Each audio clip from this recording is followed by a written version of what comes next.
Alright, Dragon's Dogma 2. Fast travel. Is that a big deal for open world, or is it something you try not to really use because you want to be immersed? Hey, I'm Glass. Right now I'm just reacting to an interview that I guess IGN did with one of the directors, or maybe he is the main director. If you don't know who he is I might be butchering his name, Hideaki Itsuno. Apparently he mentioned that less fast traveling, the better, basically. He said why less fast travel can be a good thing. Before I even read what he had to say, let me just say who he is, basically. He's a Japanese video game director, as you can see down here. He is with Capcom. He's been with Capcom apparently his entire career, and just so you can have an idea as to what he's done in the past, so you can have an idea as to what you can look forward to, I guess, skill-wise or style-wise, for this next game that's coming up, Dragon's Dogma 2. He did Power Stone. He did Rival Schools. I don't know if anybody remember Rival Schools. I remember that game. Devil May Cry. Obviously, that's a big game. Dragon's Dogma, the first one that came out. Now, if you don't know what Rival Schools is, if you're like 12 years old, I remember I played that game back for the PlayStation 1. That was this game right here. It was a fighting game. It was basically like Street Fighter. If you remember Street Fighter, there was a character named Sakura. She was like a female Ryu, basically, like a female version of Ryu. Like she did like a dual kits and all that stuff. Very tough game. I was really feeling this game. Look, this is what it looks like. The gameplay right here. That's Sakura right there. That jumped in. That's Sakura right on the right side. She was in Street Fighter games afterwards, but this was like I really enjoyed this game back in the day. But yeah, this is Rival Schools. Damn, they brought me back when I read that. I didn't know he had something to do with that. But anyway, he did Rival Schools. He did Power Stone. If you're not familiar with Power Stone, this is what Power Stone looks like. It's like a 3D game. It was for Dreamcast, Sega Dreamcast. My boy right here just went Super Saiyan, basically. But Power Stone was a fighting game, but it was more 3D rather than 2D. So that's basically the kind of stuff that he was doing. And then obviously Devil May Cry and all that. So that's just a little heads up on who I can't even say his name, Hideaki Itsuno was, what he has been a part of. So you can have an idea as to who we're talking about. So basically, he said less fast travel can be a good thing. And he's going to explain why. I want to mention one thing real quick. When I played, what was that game? The Rockstar game, Red Dead Redemption. I don't think I fast traveled at all in that entire game. I think I was horseback riding the entire game, and I don't think I realized that there was a fast travel available until the very end of the game, which was what was it? The carts, like the horse carts. I didn't even know about that. I used to pass them all the time, never used them, never looked into them. But that just shows how good the game was as far as traveling. Like, traveling in that game wasn't boring at all. Which leads me to this next point. He said that travel is boring. Like, travel is boring? It's only an issue because your game is boring. And I found that to be a very interesting point, because when I was playing Red Dead Redemption 2, I never fast traveled, and I was never bored with riding my horse. And you had the option to have your horse on cruise control, where you could let go of the controller and walk away, and the horse would just take you. And obviously you could do it manually. I manually rode my horse just about everywhere I went, at least 90% of the time. So, alright, so basically it said fast travel is a contentious issue within open world games. Make it too easy and you risk trivializing the world. Make it too hard and players may find travel tedious. Weighing in on the debate, Dragon's Dogma 2 director Hideaki Itsuno explained why he is keen to avoid the former, preferring that players travel normally and experience the world around them. So basically he thinks that you should be avoiding fast travel so you can experience the game world you can be more immersed in the game world. And he says, just give it a try. Travel is boring. That's not true. It's only an issue because your game is boring. All you have to do is make travel fun. So that's what Itsuno told IGN in a new interview. Part of the exclusive month-long IGN first coverage of Dragon Dogma 2. That's why you place things in the right location for players to discover, or come up with enemy appearance methods that create different experiences each time, or force players into blind situations where they don't know whether it's safe or not 10 meters in front of them. So you don't wait. He's saying force players into blind situations where they don't know whether it's safe or not 10 meters in front of them. So is it like a foggy dungeon or something where you can't see in front of you? But basically he's making it sound like he's going to have random encounters occur while you're traveling throughout the world. So that's going to keep you on your toes, and it's going to make things interesting. Random encounters, that was a big thing in Red Dead Redemption 2. I think a lot of people that played Red Dead Redemption, one of the most fun things about traveling and walking around and exploring random caves or random mountains or just random forest areas was the random encounters. You run into random people on the road, and they'll have like their own little side mission, that's not linked on the map.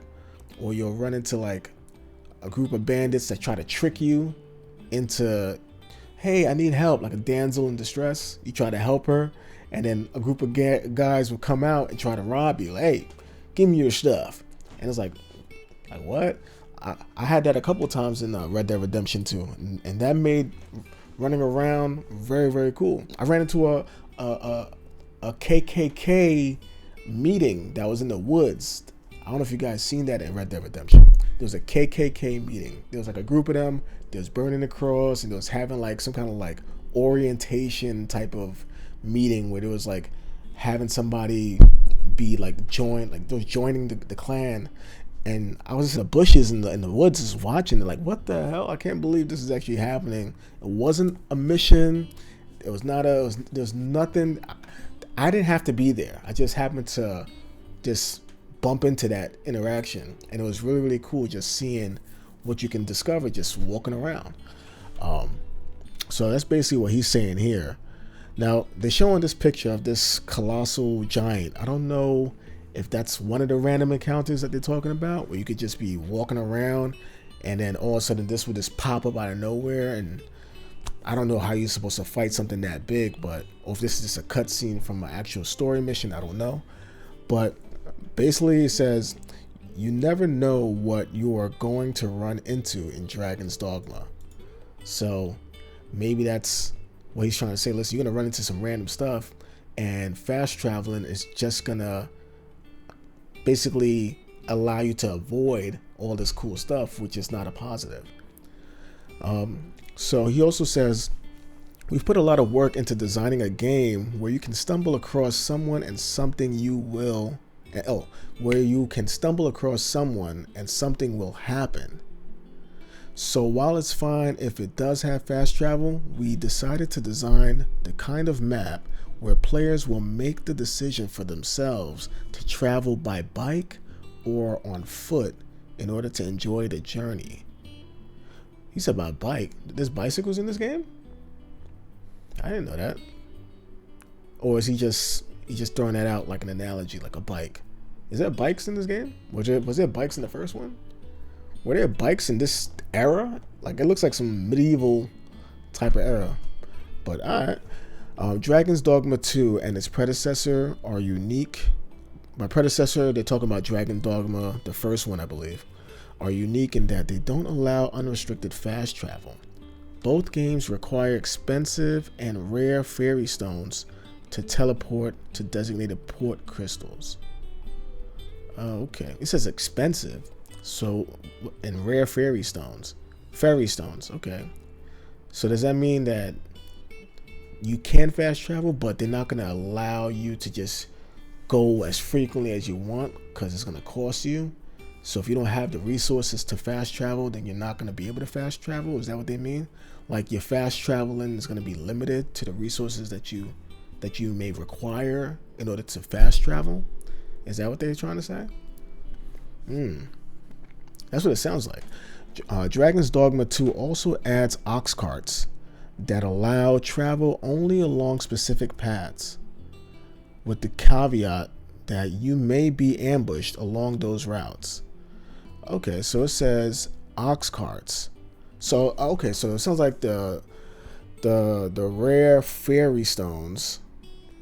Those are like resources that you will need in order to be able to just fast travel, just teleport to port crystals. So you'll need a resource for that. And then it says ox carts. Maybe ox carts you don't need a resource. Maybe you could always run into ox carts, but they're at like specific locations where you have to go to that location that will take you to a specific location. It won't take you anywhere you want, but it'll take you from one location to another. But it sounds like you'll be traveling along that path. Like it's not going to be like actual fast travel. So that, I mean, I don't know. Is that a faster way to maneuver, or is it just a way to maneuver without actually like holding your controller, basically? Kind of like in Red Dead Redemption, where you can just put your horse in cruise control. And then it says with the caveat that you may be ambushed along those routes. So it sounds like you're not going to be really fast traveling. It sounds like you're going to be just traveling, but you're going to be coasting because you're kind of like an Uber. So you're going to be basically on an ox cart Uber, and there's a possibility that you might run into some issues along the way if there's like, I don't know, some enemies blocking the path or something. In adding the ox carts, Itsuno says the goal wasn't to make a simple method of safe transportation. Okay, so the goal was not to make a simple method of safe transportation. Instead, he says he sees it as an additive way to build out Dragon's Dogma 2's world. Okay. So basically that's not a fast travel. It's just a way to travel without having to basically be focused on the travel. It's like an Uber basically, which is kind of cool also, because remember in GTA 4, the one when there was in New York with Nico Bellic, legendary game. That's still one of my favorite GTA games. That was probably my favorite one. In GTA 4, I don't know if you remember taking the taxis. You call a taxi or you wave down a taxi, and then you go in the back seat. You have to hold triangle in order to take a ride, not to steal the car. So you just hop in the back seat, and then you could be in first person view, and you're looking out the window, and you just seeing the drivers is taking you wherever you're going. I wonder if GTA 6 is probably going to have Uber or Lyft or something. They might not call it Uber. They might call it Goober or something like that. But something tells me they might have like a Uber or a Lyft. But anyway, I remember in that game in GTA 4, it was really, really dope. Just sitting in the back seat in first person view. It's even cooler if you had somebody that was riding with you, that was following you.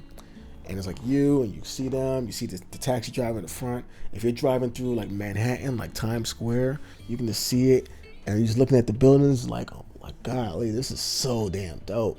I remember in GTA 4, that was so fire. So this could be basically the same thing. This game is not first person, I think. I don't think they have that option, but you know, I guess you're taking like a scenic route, basically. All right, so it says, while riding one, you might find the path blocked by goblins. See, I mentioned that. And have no choice but to get off and join the battle. So that means they might block you off, and then you'll have to fight them to get them out the way. And I guess you can continue your ox cart ride after that. Then as you do, a griffin might swoop in and destroy the entire cart with one blow. What the hell? That sounds crazy. Forcing you to walk the rest of the way while cursing its name. I'm not gonna lie, that sounds annoying. A griffin, you're just trying to get to your destination, and a griffin just comes down and destroys the whole cart. I wonder if it's like, are they like forcing animals? Like, are they forcing encounters? Or it can just be a random encounter that you just happen to be going down a path where a griffin was already chilling, or orcs were already chilling and relaxing, and you just happen to be passing by, and they're like, "Now we're about to go mess him up because he's disturbing our sleep or whatever." But if they're like forcing interactions, like, I don't want it to be forced. Let it be natural, you know. Because then what's the point? You know what I mean? You're trying to get somewhere smoothly. You're not trying to fight every time you try to travel. I'm just saying. But none of that has been set up by us in advance. Oh, okay. See, I gotta just keep on reading. So basically, it's saying that it's not gonna be forced. It can happen, but it's not something that we're forcing to happen. Okay. Instead, griffins naturally have an inclination toward attacking cows they discover as they move. And these pieces all just happen to work together to naturally create the situation. Okay, all right. So that's good. Because I don't want it to be where it's like encounters are being like forced. If it happens naturally, that's dope. So yes, an ox cart ride in this world may be cheap. Oh, so you still have to pay for it. So you have to pay for these rides. Oh, I mean, in GTA you have to pay for the taxis. I mean, but in GTA you make so much money, it's damn near free. But a lot can come as a result of that cheapness. Oh, okay, so it's cheaper to take the ox carts, but you have the chance of encountering issues on your way, as opposed to taking the ferry stones, which might be a much more rare option because you need a ferry stone. I don't know how often you run into those, or if you have to buy those and they're just very expensive. But that would be much faster to teleport using a ferry stone as opposed to taking an ox cart. Let's see what it says. Kento Kinoshita, who was a key developer of the original Dragon's Dogma. Okay, Kento. Who's this guy? Let me see what. Kento. Who's this guy? No images of Kento. Okay, there he is. All right, this is Kento Kinoshita. Okay. Game credits, biography, portrayal. Okay. Director. Okay, he's the director of Resident Evil Village. Okay, Shadow of Rose. Okay. Is known for Resident Evil Village, Shadow of Rose. Okay. So he did some Resident Evil stuff. So yeah, these are all Capcom dudes, man. Just like straight up Capcom, straight Capcom gang. Okay, so he was a key developer of the original Dragon's Dogma. Throws out a few more examples designed to reveal how reactive the sequel's world can be. Say you were trying to cross a bridge, but some goblin went and destroyed it. Wait, is it like environmental destruction in this game? You can destroy bridges? And if you do destroy a bridge, does it like fix on its own over time? Like, or is that it? Is this destroyed? I didn't play the first one, by the way. I didn't play the first Dragon's Dogma, so I don't know how they move in this game, but I am interested. So then you decide to walk along a different path, only to run into a peddler who's on some task who you can buy from or save, or who has a camp where you can regroup. When I say the game gives players a lot of space to think for themselves, this is what I mean. Okay, so wait, so he's saying, wait, you were trying to cross a bridge, but some goblin went and destroyed it. So then you decide to walk along a different path, only to run into a peddler who's on some task who you can buy from or save, or who has a camp where you can regroup. When I say the game, okay, I thought he was gonna say something different. I thought that story was going, somewhere different. Like, all right, well, you can't cross the bridge because you destroyed it, so now you have to, I don't know, build a bridge, or I don't know, figure out some other way to get around or something. All right. So fast travel has been criticized in other games for essentially turning open worlds into a series of loading screens. Starfield? As a result, some games have sought to approach the feature differently, or even do away with it entirely, only to bring it back for a sequel. Itsuno does say that he ultimately likes fast travel as a feature, saying it's convenient and it's good. I'm not gonna lie, fast travel is convenient.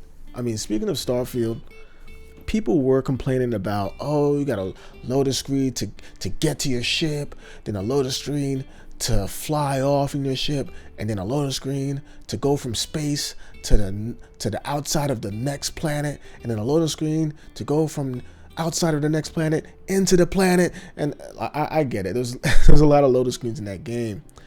But honestly, I think the whole, like, the novelty of, like, flying into space and then flying back in and landing and flying from one planet to the next. I mean, I think after about a cool 10, 12 hours of doing that, I think after a while, you'll probably just want to fast travel just to, you know what I mean? Because sometimes you'll go to a planet and it's like, oh crap, I forgot to grab something from this vendor at the other planet I just left from. You don't want to fly all the way back now. You just want to fast travel back, grab that, and then fast travel back to where you was. You know what I mean? You don't want to. I think after about a cool 10, 12 hours, that's when fast travel starts getting sexy, So he said, it's convenient and it's good. However, he also feels that distance is an important part of Dragon's Dogma too, which is why the team ultimately opt to restrict fast travel. So basically, if you're a big fast travel geek, you know what I mean? Like, they basically saying, if you want to fast travel, it's possible, but it's going to be out of pocket. Like, basically the expensive fairy stones, I don't know how expensive they are, or maybe you have to find them, or if you do have to buy them, maybe they cost a lot. So it's like, you're not going to want to, like, hoard a whole bunch of them. You might buy maybe 2 every once in a while, 1 or 2 every once in a while. They're trying to basically encourage you to just travel and explore the world. They're trying to discourage you to fast travel. So they give you the option, like, the option is there, but we don't want to make it sexy. Basically, they don't want to make fast travel sexy in this game. They want you to go and explore the world. They want to make fast traveling kind of like, is it worth it? Is it really worth it, bro? Like, that's how they're trying to make it, based on what I'm reading here so far. So they're trying to basically just say, hey, bro, go kick rocks, man. Stop. Like, leave the fast travel alone. Go kick rocks. All right. So Kinoshita adds, I guess we wanted there to be a cost to shortening a long distance. Okay, that's the biggest thing. It's going to cost you to fast travel in a way that strongly mirrors the real world too. Okay, there are a lot of rules in real life that are needed to make a system possible, and ignoring those rules makes things seem less realistic or less valuable. I mean, I could see that. They're really trying to get you immersed. So we'll see how Dragon's Dogma 2's unique approach to fast travel pans out when it releases on March 22nd. March 22nd. That's basically 2 months, because right now it's January 23rd, so it's literally 2 months from now on PS5, PC, Xbox Series. Okay. In the meantime, okay. All right. So that's basically what he had to say on fast travel. I mean, what do you guys think, man? Do you think fast travel ruins the immersion of the game that you're playing? I think, like I mentioned already, fast travel for me, it's something that's dope to have, like, after like a cool 10, 12 hours in. Like, because me, I'm not really using the fast travel if I'm running into encounters, if it's very, very cool as far as traveling, sightseeing. There's things running up to you, running around you. Exploring is very, like, if it really pulls you in, if the scenery looks good, the visuals is nice. Like I said, Red Dead Redemption 2, like, just being out in nature or even in the cities, like, the level of detail was just, it made you feel like, I just want to take one step at a time. I just want to take my time. Therefore, I didn't really fast travel in that game. So, I mean, it could work, and who knows, this might be the same thing. So the way I'm looking at it, as long as what they're saying is actually, like, factual, like, bro, we're going to be having so many wild experiences available on the fly while you're exploring that you're going to be like, nah, I don't want to fast travel because I don't want to miss anything. You know what I mean? So, I mean, what do y'all think? Do y'all think they're going too far by making it such a stretch to fast travel? Like, damn, it's going to really cost me? Like, do you feel like it's time consuming? Do you feel like, hey, ain't nothing, I don't fast travel ever? I mean, what do you guys think? I think as long as the environment is giving you stuff, you know, if the environment is giving, I don't think that should be much of an issue, you know. So yeah, I mean, that's all I wanted to talk about. I just wanted to see what you guys thought about it, and that's how they feel about it. So yeah.